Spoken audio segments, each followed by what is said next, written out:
Malaysia আমাদেরকে বলেছে সকল রিক্রুটিং এজেন্সি যেন তারা খুলবে না, আবারও সীমিত সংখ্যক মানে আবারও সিন্ডিকেট। আসসালামু আলাইকুম, মিরাজ হোসেন গাজী সকলকে স্বাগত জানাচ্ছি প্রবাস তথ্য কেন্দ্র মালয়েশিয়া আপডেটে। মালয়েশিয়াতে এবারও সিন্ডিকেট হচ্ছে।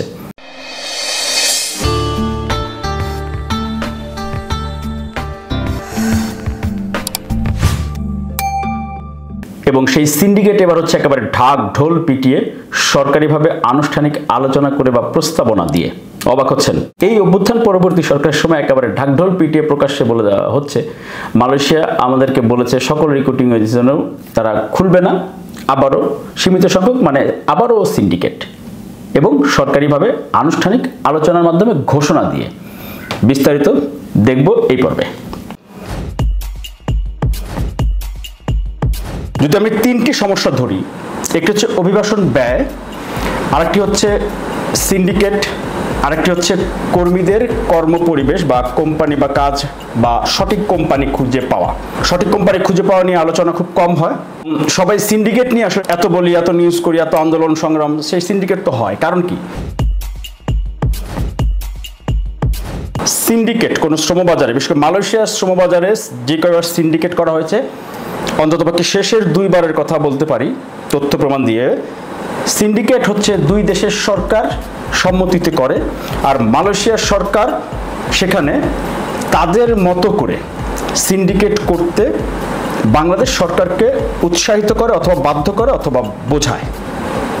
এখন সিন্ডিকেট হচ্ছে সরকার সিদ্ধান্ত না দিলে, না নিলে সিন্ডিকেট হয় না, হবে না, এটা হচ্ছে পরিষ্কার। এখন সেই সরকারের সাথে ব্যবসায়ীরা থাকেন, পেছনে তো সরকার থাকেন। মালয়েশিয়াতে এবারও সিন্ডিকেট হতে যাচ্ছে। প্রবাসী কল্যাণ ও বৈদেশিক কর্মসংস্থান মন্ত্রণালয়ের উপদেষ্টা ডক্টর আসিফ নজরুল এবং সেখানে প্রধান উপদেষ্টা ডক্টর মোহাম্মদ ইউনূসের বিশেষ দূত আছেন, তিনি হচ্ছেন লুৎফে সিদ্দিকী। ওনারা হচ্ছেন এই সেক্টর নিয়ে দেন দরবার করছেন বা দেখাশোনা করছেন। আপনারা জানেন যে মে মাসের 21 এবং 22 তারিখে ঢাকায় জয়েন্ট ওয়ার্কিং গ্রুপের একটি বৈঠক হয়েছে, 2 দিনের বৈঠক।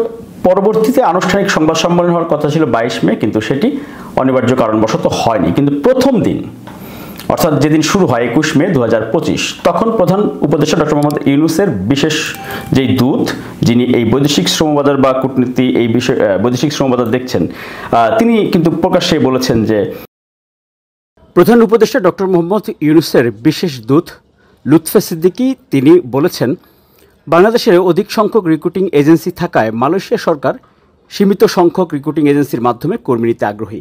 জয়েন্ট ওয়ার্কিং গ্রুপের বৈঠকে এই স্বচ্ছতা বজায় রাখতে প্রয়োজনে সমঝোতা স্মারক সংশোধনের আলোচনা হবে। শ্রমবাজার ইস্যুতে কোনো শর্ত মালয়েশিয়া দেয়নি বলেও জানান লুৎফে সিদ্দিকী।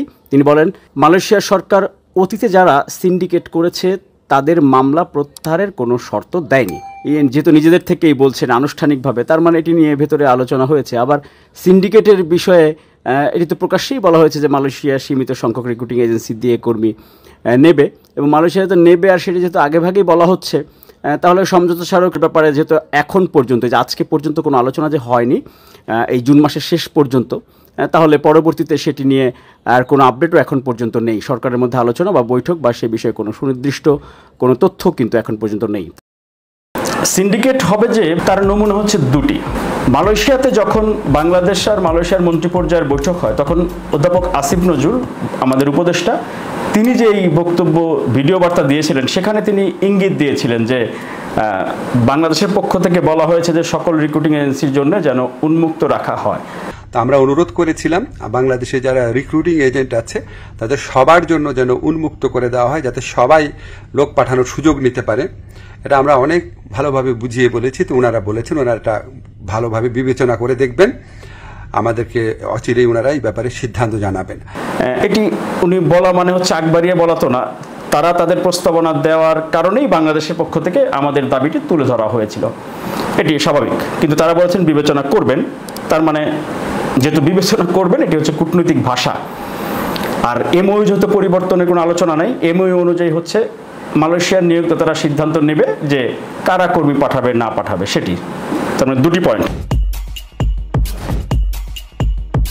আরেকটি অনিয়ম যেটি শুধুমাত্র মালয়েশিয়া অংশেই হয় সরকারিভাবে, সেটি হচ্ছে ভুয়া কোম্পানিতে চাহিদাপত্র বের করা বা ডিমান্ড লেটার ইস্যু করা ভুয়া কোম্পানি, যেই কোম্পানির অস্তিত্ব নেই, যেই কোম্পানির কাজ দেওয়ার ক্ষমতা নেই, যার অফিস নেই, কারখানা নেই, ফ্যাক্টরি নেই, কোনো রকম যোগ্যতা নাই, শুধু ট্রেড লাইসেন্স বা সাইনবোর্ড আছে, সেই কোম্পানিকে 100, 200, 500 কর্মী নেওয়ার জন্য কিভাবে মালয়েশিয়ার সরকার অনুমতি দেয়, কোটা অনুমোদন দেয় কিভাবে, এটি নিয়ে আমরা আলোচনা করি না। কিন্তু এটি হচ্ছে সবচেয়ে বড় সমস্যা।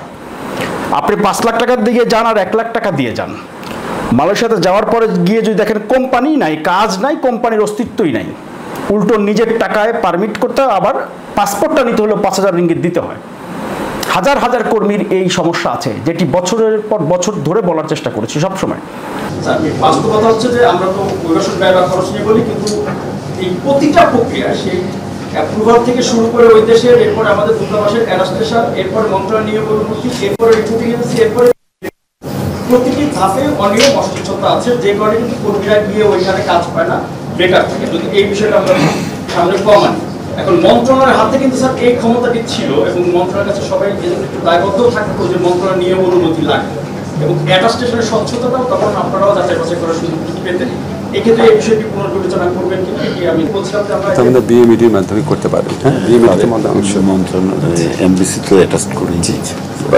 সো আপনি যে প্রশ্ন তুলেছেন ওই আশঙ্কা নাই কেন, কারণ ওখানে তো এমবিসি অ্যাটাস্টেশন করে দিচ্ছে, যে আমরা ওই আশঙ্কা ব্যক্ত করছি। বিএমইডি তো দেয়, ব্যাংক ইমিগ্রেশন ক্লিয়ারেন্সটা ফাইনালি দেয়, কিন্তু অ্যাটাস্টেশন যেটা হয়, মালয়েশিয়া গতবার যে অ্যাটাস্টেশন হয়েছে, এই অ্যাটাস্টেশন কোনো একটি কোম্পানি পরিদর্শন করেনি আমাদের শ্রম কল্যাণ উইং। এটি নিয়ে যখন আমরা প্রশ্ন করেছিলাম মন্ত্রণালয়, তখন হাই কমিশন থেকে বলা হয়েছে মালয়েশিয়া গভর্নমেন্ট আমাদেরকে বলেছে যে অ্যাটাস্টেশন ভিজিট করতে পারবা না, ভিজিট করতে পারবা না, তুমি অ্যাটাস্টেশন করে দিলে, এবং যে কর্মীরা দেখে যে কোম্পানি নাই। সৌদি আরবে হাজার হাজার কোম্পানি এরকম ভুয়া নাম সর্বস্ব কোম্পানি, কর্মী গিয়ে দেখে কোম্পানি নাই, অ্যাটাস্টেশন কেন করলো?